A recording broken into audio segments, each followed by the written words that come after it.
guys, so welcome back to my channel, Pregnant in Japan. What I quickly wanted to go over today are the main differences that I personally experienced here in Japan versus what I know and what I've heard about in the US when it comes to the pregnancy process.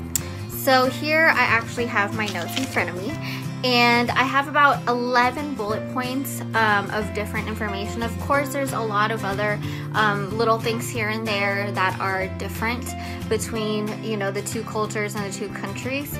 But here are some main ones that I thought were very important to discuss.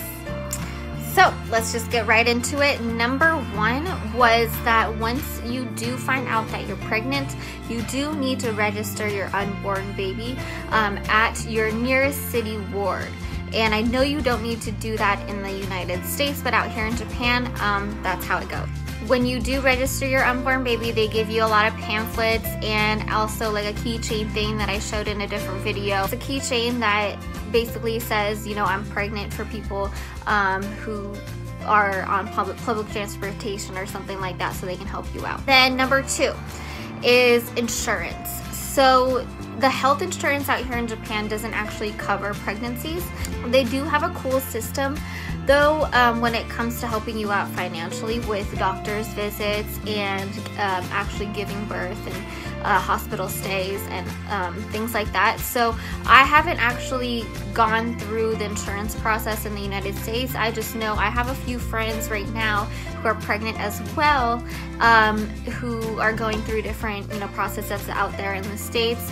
With insurance out there, I know it depends on the level of insurance you have, you know, who you're with and things like that. I know that pregnancy is covered under insurance, but there's a lot of hidden like fees and stuff. But when it comes to Japan, what usually happens is the insurance is pretty good. It just doesn't cover pregnancy. That first visit that you go to the city ward to register your baby, they actually give you this pamphlet of coupons where you bring those coupons to every single doctor's visit, and they'll take out like little papers each time, and it basically gives you however much off of the doctor's visit. So it might be 5,000 yen off, which would be like $50 off, or 1,000 yen off, and you know, they actually do that for you there, so you don't have to like try to keep track. So which is pretty cool. So far, my biggest bill when it comes to a doctor's visit was when I had to do a lot of blood work, especially in the beginning, which was about $80 to $90. But that was my most expensive one. Usually they're between, I would want to say, $10 to $30. That's unless there's other complications and other tests that they need to do. Also, when it comes to the insurance, so in order to give birth in Japan, it costs about $6,000, and I'm gonna do this in dollars instead of talking in yen so that it's easier to understand, but roughly an equivalent of $6,000 to give birth, right? And for me personally, at the clinic that I'm going to, they required a $1,000 down payment in the very beginning, and then they're going to require the rest when I actually do give birth. But what happens is the country actually presents you and gifts you with about a $4,000 like gift for giving birth in this country. So what they can actually do is cover part of that $6,000 for you with that $4,000. So you can actually have the government just send that to the hospital that you're going to give birth at. So then you just cover the difference with it, which is about roughly $2,000. All right, so number three are prenatal vitamins and supplements. That I know is very popular in the US. Every person that I've spoken to who has either given birth or is currently pregnant in the US, their doctor has told them to make sure that they take their vitamins and supplements. And I think that's great, you know what I mean? It's great for your body, nutrients and things like that. Out here in Japan, they actually don't push that. It's not like they don't have supplements and vitamins in stores, like they definitely do, but they don't push it at all. They won't tell you to take anything unless you have a very significant deficiency when they do your blood work. It seems as though Japan, you know, people here in Japan, doctors and stuff, they believe that you should get most of your nutrients and vitamins from just everyday foods and what you're eating. So that's, I think, mainly why they don't push taking supplements. So speaking of food, number 4, do's and don'ts when it comes to food. I have heard a number of things, and I think I'm gonna have to pretty much generalize this. But what I know is that, you know, in the States they tell you not to eat like soft cheeses and raw fish. I know they're pretty strict about like refrigerating leftovers and then eating it, or eating leftovers like in general, things like that. And also I know in the States that a lot of people will say like eat for 2. You're eating for 2, make sure you eat for 2. Out here in Japan, the eat for 2 thing that's not a thing out here. And then 2, they never told me to not eat raw fish. So eating sushi or eating sashimi, things like that, that was never off the table, and I've been eating it this entire time and everything's been pretty smooth. I know that in the US they say don't eat raw fish and stuff because it can have, you know, it could be contaminated with certain bacteria and things like that. And I really do think part of that, one, it is cultural, but I do also think that it has to do with the type of fish that you're able to get in each country. So I think, you know, Japan is a small island, so you know, maybe the fish is fresher out here and stuff like that. But they told me at my doctor's visit, where I had to speak to a nutritionist, that I can eat about 200 grams of like raw tuna a week, which is like a good 1 serving, and that's like enough for me. I don't overdo it, but it's nice to know that, you know, I do love sushi. You know, especially living in Japan, it's hard not to eat sushi. So it's good to know that I didn't have to stray away from that. What I was told though by the nutritionist was to not eat very much fruit. Don't eat too much fruit because it has a lot of sugars in it. Don't eat cake, don't eat bread. And like, I say don't eat as in like eat very little of it. They said like they eat very little of it, and if you can, just like you don't even need it. If, you know, you don't even really need it, is what they said. So like, you know, cakes, cookies, bread, fruit, pasta, things like that. They were mostly telling me to eat cheese and eggs and like good proteins like cooked fish and chicken and red meat and things like that. So, you know, in the beginning it was a lot easier to do that. Now, you know, I kind of just eat what I want. And that actually is going to lead me into the 5th bullet point, weight gain. So I don't know, maybe you guys have heard, but the average, like the normal weight gain that the doctors will tell you that is ideal here in Japan is like 7 to 10 kilograms, which comes out to 15 to about 22 pounds during your whole entire pregnancy. So, and that has to do with, you know, your weight being normal from the beginning.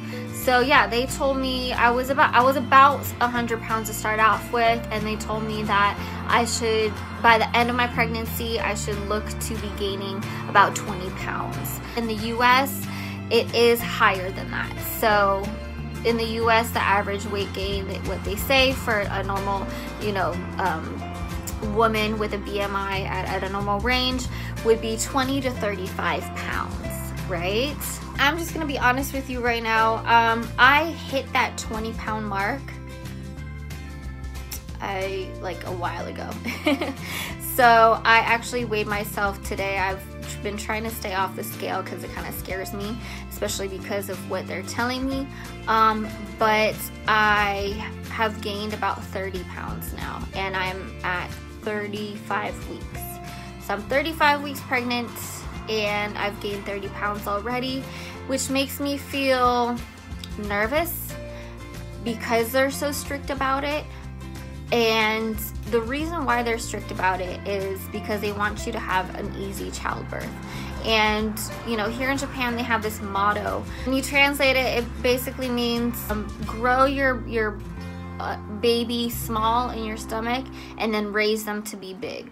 So they basically want you to gain as little weight as you can during pregnancy. Make sure that your baby is smaller in size so you can you know, deliver your baby pretty easily, and then raise your baby to be big.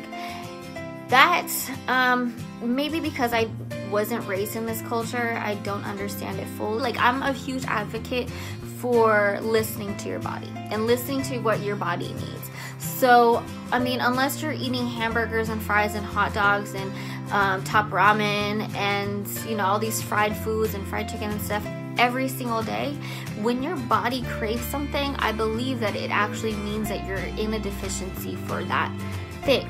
So I think it's really important to, you know, eat whatever it is that you really feel like eating, and that also just makes you happy. My doctors are pretty you know, shocked at my weight gain, but it is what it is, and I'm not going to starve my baby. And to actually make a little side note with that is, like, not only do they not want you to gain as much weight, my belly, I can show you my stomach right now. It looks like this. This is at, yes. So I'm 35 weeks today to the day. So this is me at 35 weeks, and I've been told by a good amount of people here in Japan that this is huge. Like, this is really, really large. And they also like to hide their bumps here in Japan. So they wear these like curtain-like dresses and very flowy, to me personally, unattractive clothing, which is not, like, I got this in America because I like it. I think, you know, you rarely go through a process like this, and I think you should show it off if you want to show it off. So that's what I do. So that's like a little side note where out here in Japan they really like to hide their bumps. Okay, so number 6 is home births versus clinic and hospital. If you've been pregnant here in Japan, or if you've been out here longer, maybe you have a little bit more knowledge than I do. I'm just going off of what I personally know and what I've actually heard and just heard around from other people.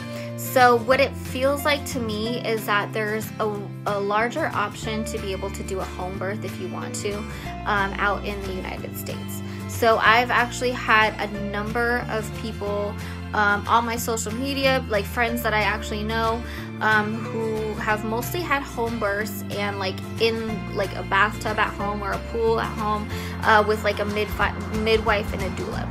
So it seems like that's getting more and more popular out in the United States, and to me it seems like there's not much research on that here in Japan. It's not that popular, and it's mostly just clinics and hospitals. Like big hospitals are little clinics. I would have liked to have that option. It would have been nice to be able to think about getting a midwife or having that personal connection, maybe giving birth out. So speaking of doctors and hospitals, and midwives, one thing that I realized here in Japan is that it's a lot more impersonal. Like every doctor's visit that I have had a different doctor every single time check me. At one point within my second trimester, I was wondering, you know, when I was going to meet the doctor that was going to help me give birth. And when I asked that, they were like, oh no, like you don't know and we don't know. What's going to happen is you're just going to have a doctor during every single appointment, who's ever available, and then when you give birth, it's going to be whatever doctor is available. So number 8 is exercise. I feel like a lot of times people in Japan will tell you not to like do anything unless you're like getting super fat, which they told me to do. But like going to the gym, lifting things and things like that is pretty much like a no-go. And I know that like there's, you know, Japan does have like maternity yoga and stuff like that, but rarely I think you will see a pregnant lady at the gym. I feel like in America, exercise is a lot more popular than it is in Japan. Number 9 is the epidural. So epidurals, they're getting to be more popular here in Japan, but it is a lot less popular than it is in the United States. I don't know what the statistics are, and I don't know what like the percentages are of, you know, women who do use the epidural in the US versus Japan. But just from even speaking to the women in my family, like my mom, my aunt, my grandma, none of them used an epidural, and that was very normal. If you use an epidural, there was something wrong. The stigma is, and this is not my personal opinion, but the stigma out here is that they say Americans have a lower pain tolerance. So because they believe that, you know, Americans have a lower pain tolerance, they feel like that's why a lot of Americans will opt for the epidural. It's a stigma, just like how like in America they'll be like, oh, all Asians are really good at math, something like that. So it's nothing like too serious. All right, so number 10 is after giving birth. The process after giving birth. So I know that in the United States, if you have a normal birth and there's no complications, no C-section, things like that, and your baby is healthy, you leave the hospital within 24 to 48 hours of giving birth. That's as much time as you're given. Out here in Japan, you're given about 4 to 7 days if things are normal.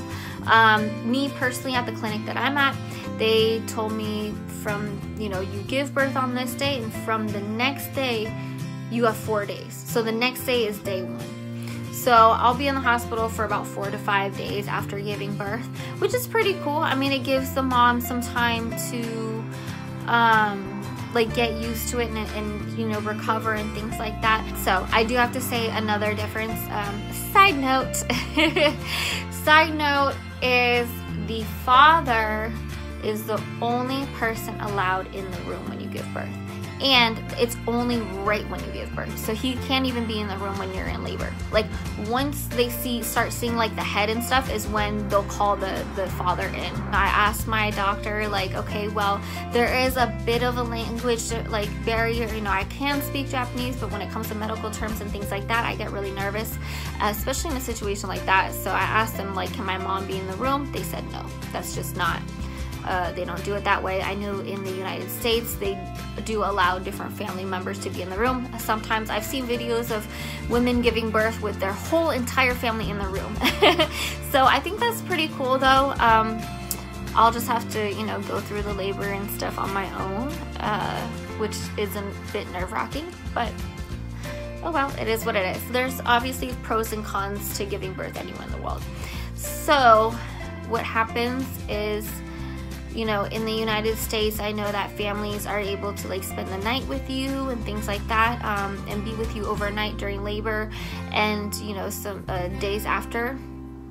But in Japan, the visitation for those 4 to 5 days is going to be from 2 p.m. to 8 p.m. So between 2 p.m. and 8 p.m. is the only time that friends, family, and the father of the child are able to come and visit you. So I think that was about actually 10 bullet points, give or take. I do have a bit of like pregnancy brain / baby brain, so I'm like a bit all over the place. I can't really remember a lot of things, but I hope that gave you guys some good insight and some value into what it's like to be pregnant out here versus in the United States, the different pros and cons. It definitely depends on the individual and what you prefer and what you like. There are a few points that I had actually written down that don't really apply to me, so if it's something that you've gone through or you noticed, definitely put it in the comments. Like maternity leave, I haven't, I've been blessed to not have to deal with maternity leave. I work from home and things like that, so being an entrepreneur, I haven't had to deal with that. So Japan versus the United States, I'm sure it's situation to situation. Oh yeah, I also wanted to leave you guys with this, where I'm a Japanese citizen and my husband is an American citizen. So of course we would like our child to have both dual citizenship. So we do have to go through a visa process for that and make sure that our baby, once he's born, gets his birth certificate to make sure that he does get his U.S. citizenship. So I know it's a pretty particular process and things like that, and I've been doing my research on it. So once we get to that point, I'll actually make another video going through that process. So definitely wait for that. And if you have any other questions or you want to connect or things like that, definitely leave a note in the comments. I'll definitely get back to you, or you can reach out to any of my social media handles that I'll have in the description below. So I'll see you guys on the next video, and have a great day.